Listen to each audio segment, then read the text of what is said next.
Move the courtesy of the floor for public comment on any issue. We have two individuals that have signed up. Mr. Feist.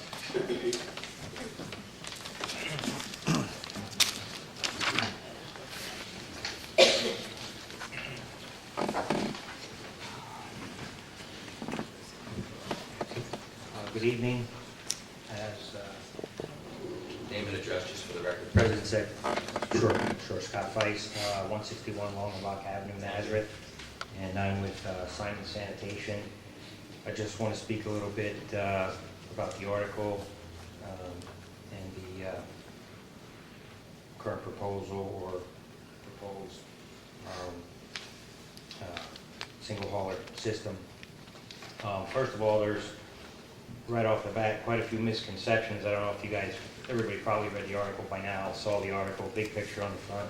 And let me just say for the record, the article that was in the paper, we have not received anything from the administration on that. I think Mr. Hanna made it clear it might come in sometime in 2011, but as of today, we have not seen any Okay. proposal from the administration. As I said, I just really want to speak to this. It's just information. It's not confirmed or anything, but you know, it's a pile of trash, obviously, and it is ugly, and it's on the south side of Bethlehem, which, you know, right away brings us into account.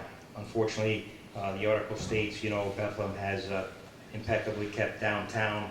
You know, we don't get credit for that. We don't get credit for going behind the houses to pick the garbage up or keeping it clean or operating within the city time limits and everything like that. And I did also want to say that the current system is it's historic. I think it should be preserved.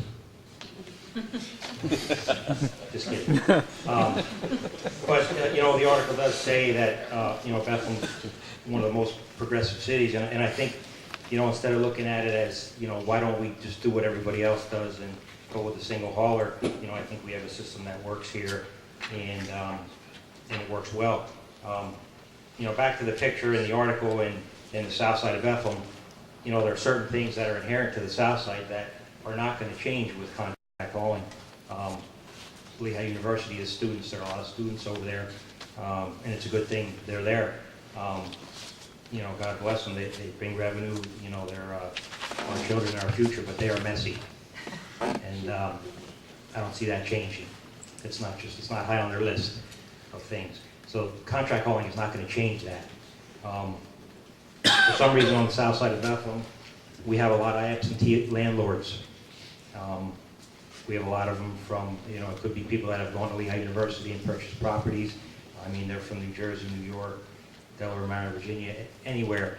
They're just not here. They don't see things like this until they get a call from the city or you know, a tenant. So I don't see that changing with contract hauling. And the final thing that usually preempts a pile like this is delinquency.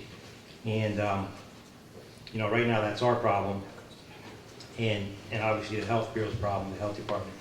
But if we were to go ahead to contract hauling, that would be the city's problem, and that would not change either, especially in the current economic state we're in. People just can't pay their bills. The garbage is one of the first ones they don't pay. So I don't think this accurately represents either the city of Bethlehem or the haulers in the city of Bethlehem. It's an isolated incident in an isolated area. Again, there was another picture in the article, was actually recycling. The whole pile, which again was unsightly, was recyclable materials. That we do have curbside all over the city, serviced by a contractor, and you know, it doesn't look nice. It blows around, the lids are all over. It's inherent to the process, though. Yeah, but you know, nothing's ever said publicly about the recycling. Another thing that I think would be a tragedy right now for the residents. You know, we've tried to change with the times and provide for our customers. We've implemented a lot of volume-based pricing, which I don't think would be able to continue under a contract system. In other words, people actually pay for what they produce. You know, the big thing now is recycle, reuse, reduce, you know, and people are you know, really trying hard, and reducing their waste, as they should, and they want to be, compensated for it. And, we have pricing, per bag, that would all be gone, and it's a good portion of the population. It's not a handful of people, it's, I would say 20 to 30% are on volume-based pricing. So just some food for thought. I know this is early stages here. It's going to be hashed around a lot,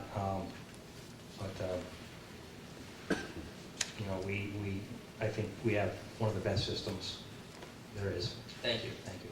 Andy? We will put your name on a list for whenever we start discussing this. Okay. You'll be, Andy? 80 foot list, 1843 Roll Park Road, Bethlehem. I'm here for the same reason, my business. We have, and we've been down this road a dozen times, this is the best system that anybody could ask for. We have commodity rate discounts to entice people to recycle. We try to work with the Health Bureau when we have a problem with one of our customers. I don't know where Tom Marshall came off with putting these statements in this article. There is so much false and misleading information in this article, it's disgusting. He really should come before council and explain his actions. I mean, I'm getting sick and tired of coming here every year. Every year. We need contract tolling. We need contract tolling. For what? There's no reason for this. This is nothing more than harassment. That's it. I know the reason behind it. It's the money. That's the bottom line. But the fact of the matter is the people in this town have already spoken. During the Smith administration, I was here 20 years ago. Gene, you know. I was here. I went day in, day night, banging on doors, educating the public to what was going on. They crowded this chamber. You couldn't find a seat out in the hall. No one wants anything to do with this. Why does this guy keep doing this? This is his latest brainstorm. Now, he's already publicly admitted before council here, he has no idea what goes on in the trash business. Okay? But yet, now he wants to, after we went to due diligence and sell our landfill, which he called a valuable landfill, okay? Now he wants to start a trash to energy facility. Did he obtain a PhD in electronics and physics? Maybe he slept at a Holiday Inn, I don't know. But bottom line is, he's barking up the wrong tree. If this doesn't stop, there's going to have to be repercussions. I'm sorry, that's the way it is. This is America. People have the right to free enterprise, and that's it. There's no truth to half the stuff he said in here, and the other half is all twisted around to make him look good. It's got to stop, and there's going to be some repercussions. That's all I'm going to tell you. Thank you. Thank you. Any other comments? Mr. Shire? Harold, you're next. Well, sorry, I've begun thinking about this trash thing too, again, and approaching it as an economist. One big downside of contract hauling is you have a single provider, in effect a monopoly, with market power. I think there are some improvements that can be made, but at the same time retaining the number of small haulers that we do have, but more on that later. In my remarks on Silvex Road, they were not addressed to any particular person, which is why I used the pronoun we, and I was actually including myself. On Brackle, I have yet to see anyone, any human being or animal for that matter, on the new Brackle athletic field, which was so important. I've been by quite a few times. But I want to end tonight on a positive note.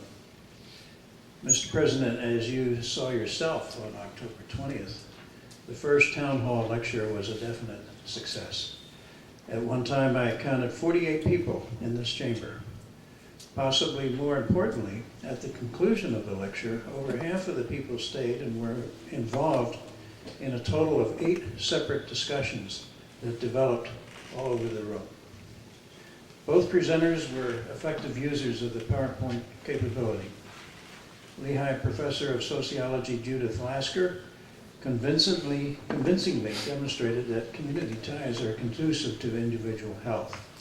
And Megan Grega, MD, stunned the audience when she showed a succession of annual slides from 1980 until recently that color-coded each of the lower 48 states according to the percentage of the population that was obese, defined as 30 pounds overweight.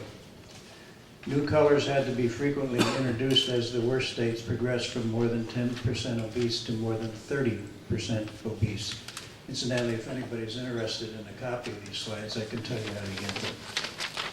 If any in the room doubted that this is a really serious problem, I doubt that they went home believing that obesity is anything less than an epidemic and quite possibly a pandemic. As Dr. Grega stated, children today are projected to be the first generation to have shorter lifespans than their parents. Now, this is not happy knowledge, but it is important knowledge. On January 19th, the day before Martin Luther King Day, Lehigh Professor of Political Science Ted Morgan will impart another concern as he describes how the mass media divide us and keep us apart. More on this later. On Monday, I happened to be at a function with Professor Pettigrew, and he expressed the opinion that this chamber may ultimately prove to be too small for these lectures. It was about 1/4 full, but he's as hopeful as I am. Thank you. Thank you. Karen? Mr. Karen Walker, the podium. I did attend for a quarter of 8. I had another commitment after that. And I was surprised by the attendance. I found the first presenter of the information very interesting. Good evening. Thomas Carroll, 248 East Union Boulevard. Professionally, I have many ties to the Philadelphia suburban region, Montgomery County, Bucks County. I'm down there a lot, and the conversation often comes up relating to me being up here in the Lehigh Valley, and so many people comment about how unique Bethlehem is compared to Allentown and Easton, and how clean it is and how nice it is. And I am very proud to say I affirm that at every level, and I see that every week at council meetings. We have heard the council members constantly through the years say this over and over again. And yet, we turn around and so many issues come up, like the contract hauling, and then like what's in that article, and talk about, well, we're the only ones that don't do this. How is it that we are the cleanest city, we are the safest city, and all of this is true, and then we turn around and say, well, perhaps maybe we should do contract hauling like Allentown does. Aren't our streets cleaner than Allentown's? I mean, that's a given. And we turn around and say, well, we should compare ourselves to Allentown. There's no sense to that. The contract hauling, if you go into that route, and I know it's not yet in front of you, but it's in the article and it's been brought up, you're talking about depriving businessmen of their way of making their living.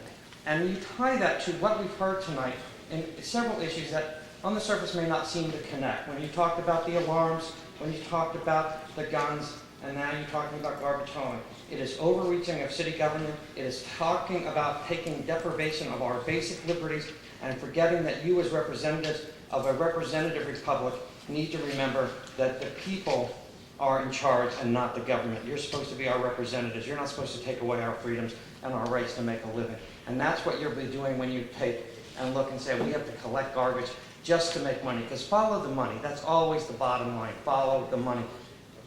We'll make more money as a city. Just like last week when we heard these people stand up and say about the tow truck hauling. And again, oh, we're going to save all this money. They didn't take into account the training, the required classes that they're going to have to pay for, the insurance. I'm going to put out a figure and say, this is how much money we're going to save.